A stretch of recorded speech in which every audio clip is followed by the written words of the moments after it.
Qirg'izistondan tadbirkor akamiz Sirojbek akamiz tashrif buyurganlar. 1 oy oldin SRG brendlarini patentlashga topshirgandilar. Tezkor muddatda va patentlari chiqdi. 10 yilga patent qilindi. Brendingizni patentlashga nima sabab bo'ldi? Shu brendimiz ostida qurilish mahsulotlari ishlab chiqarilyapti. Shu mahsulotlarimizdan kimdir qalbaki ishlab chiqarishlik asosida biz brendimiz nomiga dog' tushmasligi uchun patentlash xizmatiga murojaat qildik. Bilasiz, qalbaki narsa sifat bo'lmagan.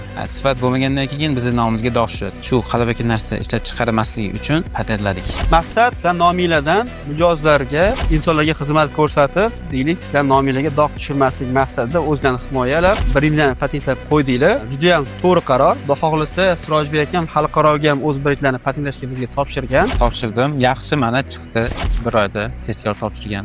Sizlar ham bemalol kelib topshirsanglar bo'ladi. Aytgancha, Sirojbek akam Instagramda Sirojbek usta blogini yuritadi va o'zining xizmatlarini Instagramda ko'rsatib boradi. Tavsiya qilamiz, agar akamizga ham xizmat bo'ladigan bo'lsa, albatta qo'ldan kelgancha xizmat ko'rsatib berishga tayyor. Tabriklaymiz.